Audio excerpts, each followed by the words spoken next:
Hola, buenas tardes, compañeros y compañeras. Bueno, soy Violeta Núñez Rodríguez, soy profesora investigadora de la UAM Xochimilco.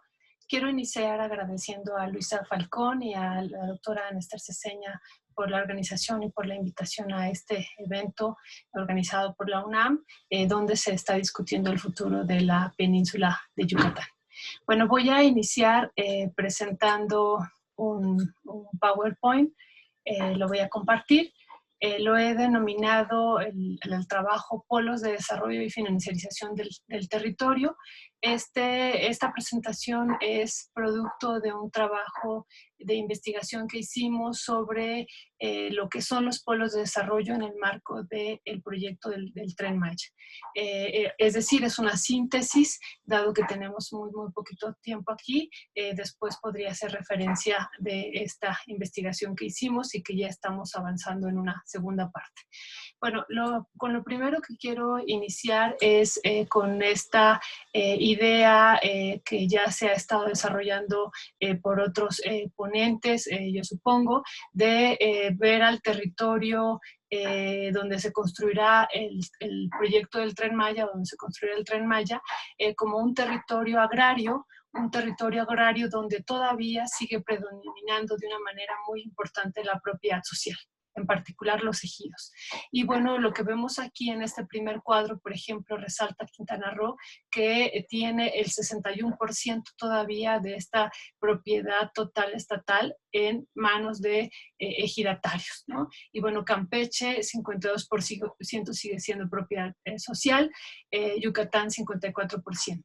Es decir, estos territorios siguen estando todavía en un tipo de propiedad social específica, producto de la Revolución Mexicana que tuvimos, ¿no?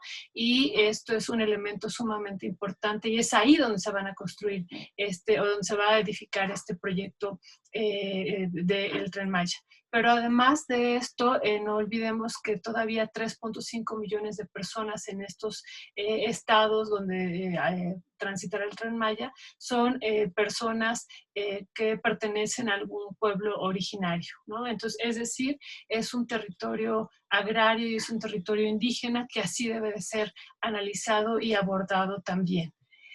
Y bueno, sobre este territorio se proyecta que para el año 2053 la demanda de turistas diarios internacionales sean de 82.600 personas, ¿no? Y de turistas nacionales de más de 44.000 personas, ¿no?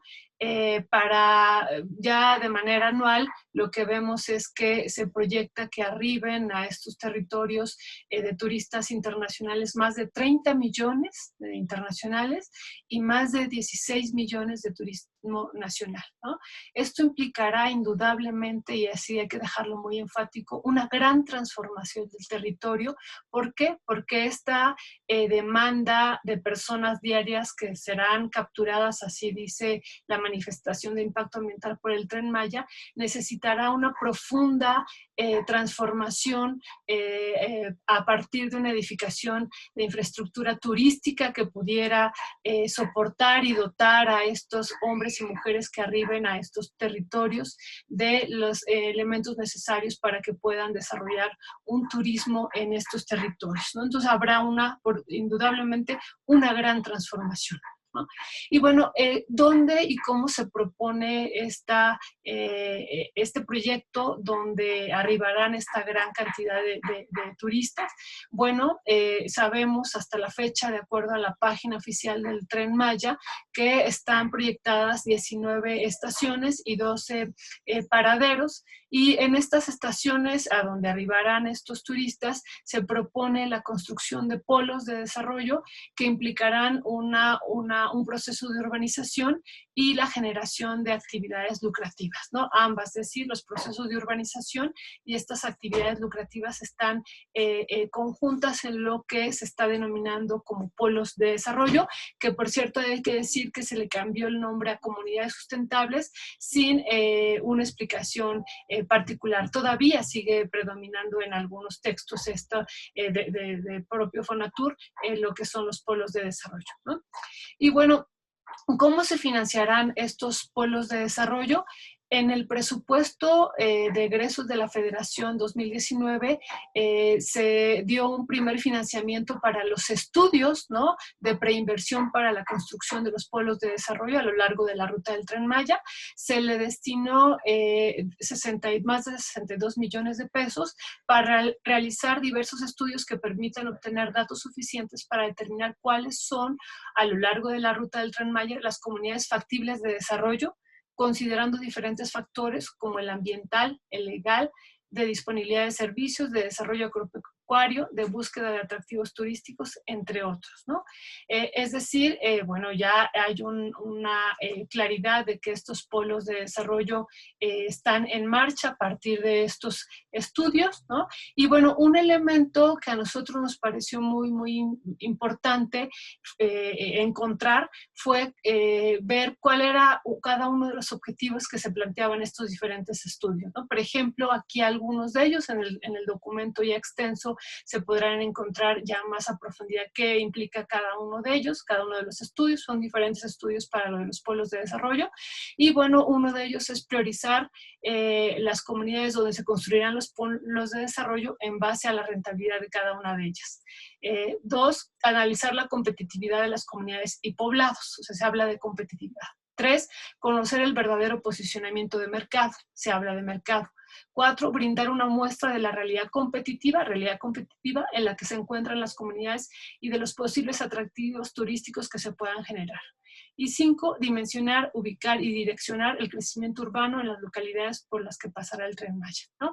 Es decir, desde nuestra perspectiva, se habla de un tipo o de una corriente económica dominante a partir de estos diferentes conceptos que están involucrados en la literatura o en los textos de los estudios que se están pensando hacer o que se han estado haciendo para los pueblos de desarrollo, ¿no? Y los conceptos involucrados son rentabilidad, posicionamiento de mercado, competitividad, realidad competitiva de las comunidades y poblados susceptibles de inversión, mercado turístico, explotación de características geográficas, que eso nos llamó mucho la atención, lo de la explotación de atractivos turísticos de playas, arqueológicos, ecoturísticos y culturales, crecimiento urbano, predominio del sector privado, ¿no? Es decir, en síntesis, lo que vemos es, insisto, una corriente económica dominante aquí, donde lo que se ve o lo que se concibe es al territorio, a la sociedad, a la cultura, al patrimonio cultural, como un objeto que puede ser vendido y convertido en una mercancía para ser ofrecida al mercado. Eso es un primer elemento que nosotros encontramos a partir del pago de estos o de este presupuesto de 62 millones para los estudios. Otro elemento importante es que, sabemos que las 19 estaciones y los 12 paraderos, dicho por Jiménez Pons, son, él dice, eminentemente del sector privado, es decir, se van a financiar exclusivamente con recursos privados, ¿no? Y bueno, en un primer momento supimos por los documentos de Fonatur que estas estaciones se financiarían a través de un fideicomiso de infraestructura y bienes raíces llamado la Fibra Tren Maya, ¿no? Y bueno, esta Fibra Tren Maya, que ahorita vamos a explicar en qué consiste brevemente por el tiempo, bueno, lo que pretende es financiar las diferentes polos de desarrollo que implican la urbanización y la construcción o edificación de algunos desarrollos económicos que ahorita diremos más al respecto, o dentro o como parte de las estaciones que se están pensando, ¿no? Y bueno, y estas estaciones implicará la afectación de diferentes ejidos, ¿no? Como hemos visto en este territorio rural, ¿no? E indígena, y bueno, hasta la fecha, la información que tenemos oficial, ¿no? También recuerden que pues varias de la información que hemos estado solicitando vía transparencia pues nos ha sido negada, se ha dicho que está reservada y bueno, pues esta información que conseguimos lo que indica es que serán afectados a lo largo de la ruta 170 ejidos, ¿no? Y bueno, en particular decimos que se había propuesto la Fibra Tren Maya para financiar lo que serían los polos de desarrollo, pero a ellas se han agregado otros fideicomisos, otras propuestas de fideicomiso. Una es el certificado de capital de desarrollo, conocido como los CECADES, que también son fideicomisos, y la propuesta que está haciendo ONU Habitat y Fonatur es este último fideicomiso FIDIS, Fideicomiso de Infraestructura para el Desarrollo Incluyente y Sustentable. Sobre estos tres fideicomisos, FIBRA, Tren Maya, CECADES y FIDIS, estamos también trabajando otro documento y le estamos agregando la propuesta de la Procuraduría Agraria también, que implica una asociación en participación, una propuesta distinta a lo que serían estas fibras, que hay que decir que estas fibras, ahorita vamos a explicar, forman o pertenecen al mundo financiero, ¿no? Bueno, ¿cómo? Aquí pusimos este esquemita brevemente, ¿cómo se está planteando lo de los polos de desarrollo? Bueno, los ejidos y pequeñas propiedades sobre sus tierras, sobre su propiedad, se construirán y se edificarán pues lo que son los hoteles, los restaurantes, los centros comerciales, los espacios de entretenimiento, los bancos, las unidades habitacionales, todos los elementos necesarios para dotar de servicios y de infraestructura turística de estos millones que hemos visto en un principio de turistas que arribarán y de la población que estará ahí permanentemente atendiendo estos servicios turísticos, ¿no? Los ejidatarios y las pequeñas propiedades aportarán la tierra a un fideicomiso, sea fibra, sea CECADES o los FIDIS, ¿no? Y esta fibra entrará, estos fideicomisos entrarán al mercado financiero, a la Bolsa Mexicana de Valores. No hemos oído si entrarán a la otra bolsa que existe, alterna a la Bolsa Mexicana de Valores, ¿no? Y bueno, estas mercados financieros, perdón, ofrecerán certificados a los ejidatarios y pequeños propietarios y a la vez lanzarán al mercado certificados para poder captar dinero del público en general a fin de poder financiar estos desarrollos inmobiliarios, ¿no? Bueno, aquí uno de los elementos fundamentales que ahorita haremos más énfasis en ello es que estas fibras y estos CECADES en particular no tienen una renta garantizada. Es decir, los ejidatarios aportarán sus tierras, recibirán un certificado y por este certificado bursátil se les propone una renta. Sin embargo, la definición pues de estas fideicomisos indica que la renta variable en la cual está metido también este tipo de mercados no está garantizada, va a depender de la rentabilidad que existe en el mercado, va a depender de la situación económica mundial, de la situación financiera mundial y pues esto entonces deja en duda si realmente los ejidatarios podrán recibir permanentemente una renta o no, o incluso como dice la propia definición de renta variable, poder llegar a perder incluso en algunos escenarios toda la inversión. Esa es una de las grandes preocupaciones, ¿no? Y bueno, ¿qué va a ocurrir también en este marco de los polos de desarrollo? Desde nuestra perspectiva, bueno, los ejidatarios y los pequeños propietarios pondrán a disponibilidad sus tierras ejidales y sus pequeñas propiedades, las entregarán finalmente al capital. No estamos fuera del capital, estamos en una lógica de acumulación, ¿no? Esta propiedad social entonces se pondrá en duda, aunque diga que no van a dejar de ser ellos propietarios, se pondrá en duda, ¿no? ¿Por qué? Porque dejarán de tener la tierra en los hechos reales, ya no la tendrán, la aportarán a un fideicomiso, ya no les pertenecerá a los campesinos, les pertenecerá a los ejidatarios, les pertenecerá al fideicomiso, y bueno, y esto, por supuesto que modificará el modo de vida campesino, ¿no? Eso es algo innegable.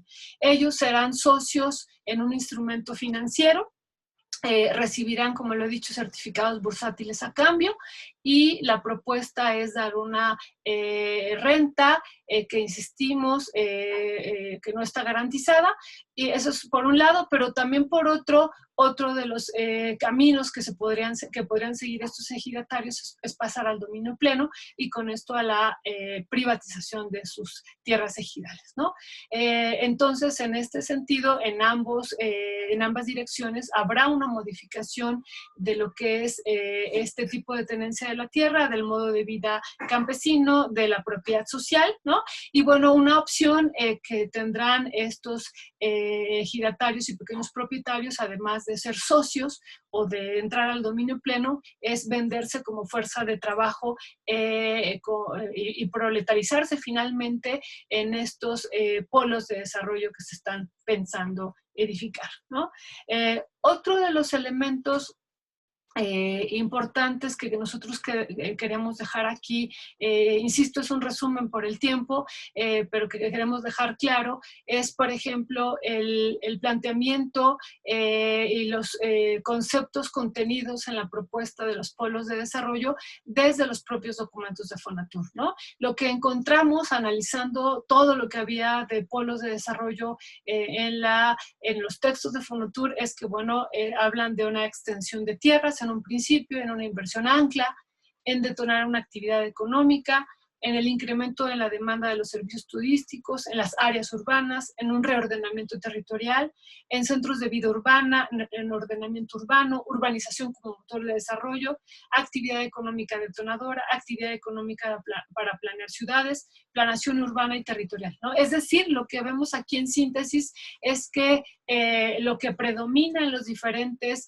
textos de Fonatur de lo que son los polos de desarrollo es esta actividad económica, esta urbanización, este motor de desarrollo centrado en las ciudades y en este reordenamiento urbano y territorial. Eso es lo que predomina en los diferentes textos que han hablado sobre polos de desarrollo, ¿no? Que eso lo podemos ir tejiendo con los estudios o los objetivos de los estudios que se van a hacer sobre o que se están haciendo sobre los polos de desarrollo, ¿no? Ahora, en contraste o en confrontación con esto, ¿qué estarían pensando o planteando algunos actores de la península de Yucatán sobre los pueblos de desarrollo, ¿no? Y bueno, aquí retomo las palabras que me parecieron extraordinarias de Rommel González, del Consejo Regional Indígena y Popular de Xpujil, analizando eso, lo que son los pueblos de desarrollo, ¿no? El primero que él dice es un proyecto que no nació de las comunidades, que bueno, viene incluso pues destruir o amenazar el sistema de trabajo comunitario, ¿no? Este trabajo que se da en los ejidos y que se da a partir de esta organización de los pueblos originarios, ¿no? Él dice que romperá el sistema organizativo de las comunidades, pues esto se impactará y se romperá la tradición ejidal. Hay una gran preocupación incluso sobre la actividad apícola, la apicultura en particular, sobre el impacto que tendrá en la milpa, y bueno, esos son uno de los primeros elementos. Otros elementos que él analiza de manera súper interesante es, por ejemplo, toda la segregación que va a haber a partir de la generación de estos polos de desarrollo, una segregación social, ¿no? Una especulación de tierras que ya la está viendo todavía sin la construcción y edificación de estos polos, ya está viendo una especulación de las tierras, ¿no? Han subido su precio de una manera importante, ¿no? En el texto analizamos cuánto ha subido, ¿no? Hasta un 600%. Se incrementará el problema del agua, que ese sería un tercer elemento, el impacto que habrá sobre los recursos naturales, pero ya que ya de por sí es, por ejemplo, un problema grave el del agua, esto podrá hacerse aún mayúsculo, ¿no? Él dice, por supuesto, que en un contexto donde el turismo arribe, se va a privilegiar el agua para el turismo y la comunidad, como siempre, va a quedar desplazada y va a seguir teniendo problemas de agua y se van a agudizar estos conflictos, ¿no? Otro elemento será que también aquí dejamos a discusión es el arribo del crimen y extensión del crimen organizado, un crimen que ya de por sí existe, pero que ellos lo ven que con los polos de desarrollo se va a intensificar, el narcotráfico, la trata de personas, la prostitución, que esto también puede formar parte de estos polos de desarrollo si se salen de control y bueno, aquí un problema que vemos es que insistimos, estos este proyecto está dentro de un marco de ganancia, de una lógica de acumulación capitalista, y que esa ha sido la tendencia, como lo hemos visto, como lo vemos en Cancún, como lo vemos en la Riviera Maya, ¿no? Y bueno, y por último él dice esta también idea de utilizar a la cultura maya como un folclore, ¿no? Él, de manera textual, lo ponemos en el texto, él dice, pasen a ver aquí a su indígena como si fuera el circo él, ¿no? Y bueno, desafortunadamente, por ejemplo, esta imagen que retomamos también de la página oficial del Tren Maya, pues así lo estaría evidenciando, ¿no? Esta imagen que pertenece a la estación de Palenque, donde están estas ya 1000 hectáreas disponibles para los pueblos, para el pueblo de desarrollo, donde vemos aquí, sí, a los turistas, ¿no? Captando imágenes, fotografiando, y aquí a los pueblos originarios, como bien lo dice Rommel, como si fuera un circo, como si fuera un zoológico, y ellos ahí siendo visitados, ¿no? Entonces, eso también es un problema, ¿no?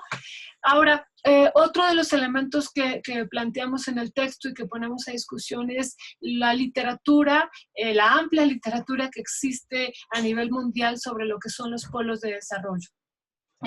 Primero hay que decir que nos sorprende que el gobierno mexicano en el año 2019-20 retome un concepto de 1955, y no porque sea 1955, pues, sino por todo lo que se generó después de este concepto y esta literatura puesta en práctica, ¿no? Se desarrolla en un contexto francés de François Perros, el economista, lo desarrolla, y bueno, lo que se pretendía era integrar las zonas marginadas, rezagadas o atrasadas a una lógica de acumulación capitalista, ¿no? Y a partir de una actividad económica dinamizadora que iba a generar pues elementos importantes a partir de ella. Y bueno, un elemento central de estos polos de desarrollo es el énfasis en el crecimiento económico, en el Producto Interno Bruto y en la urbanización como elementos centrales. Eso es uno de los elementos aquí en síntesis, que insisto, está muy, muy apretado, pero bueno, como punto de partida, ¿no? ¿Qué pasó una vez que se llevan a cabo estos polos de desarrollo a nivel mundial? Recuperamos algunos textos que analizan diferentes experiencias en el mundo, pero un mundo cercano a México, por ejemplo, el caso de Argentina, de Brasil, de España, donde, bueno, lo que se obtuvo a partir de la instrumentación de los polos de desarrollo fue que los territorios fueron transformados de manera vertiginosa e irreversible. O sea, hubo una transformación en este sentido que decía al principio de Polanyi, de la gran transformación. Hubo un acelerado proceso de expansión capitalista, una proletarización, urbanización y pérdida de pequeñas propiedades, una dinámica expropiatoria feroz, que eso también es algo interesante en los estudios que retomamos, y en síntesis, lo que se vivió es en regiones donde el capitalismo aún no podía desarrollar, bueno, donde aún podía desarrollarse, pues se expandió aún más, ¿no? Y bueno, aquí ponemos la síntesis que hace uno de los autores de los resultados a partir de las experiencias en el mundo de estos polos de desarrollo. Diré brevemente algunos: concentración de población en los centros urbanos industrializados. Los polos de desarrollo funcionaron como aspiradoras de la población sobrante o latente que habitaba en regiones rurales, con pequeñas propiedades o trabajos precarios que se convirtieron en obreros industriales asalariados y urbanizados. Vaciamiento de los entornos rurales. Las pequeñas propiedades se hacían inviables ante la presión de los productos traídos por el mercado en expansión. La oferta de puestos de trabajo industriales urbanos funcionó como un estímulo para el abandono de los minifundios. Se produjo un crecimiento de las grandes propiedades con significativos procesos de concentración y privatización de las tierras, concentración de tierras en el ámbito rural. Se produjo una sangría de las pequeñas y medianas empresas en función del crecimiento de las grandes, ¿no? Es decir, lo que vemos aquí fue, o lo que se vivió, fue una dinámica en síntesis de expansión capitalista que no tuvo reversa, ¿no? Donde la propiedad, en este caso, por ejemplo, la propiedad que respondía a una lógica todavía no de acumulación capitalista, fue devastada y fue absorbida por esta propiedad privada, y donde los campesinos que todavía dependían de estas tierras fueron absorbidos y proletarizados de una manera también radical, ¿no? Y donde pues todas las formas de convivencia rural que había también desaparecieron, ¿no? Entonces, una de las grandes preguntas, y con esto cierro porque sé que tenemos solamente 10 minutos y quizá ya me pasé, esto es lo que queremos para este sur de México. Queremos esta gran transformación en este sentido de que desaparezca el México rural y el México indígena del sur que todavía predomina, y no lo estamos diciendo como una idea romántica, sino lo vemos en los datos, pero también en la realidad. Eso es lo que queremos.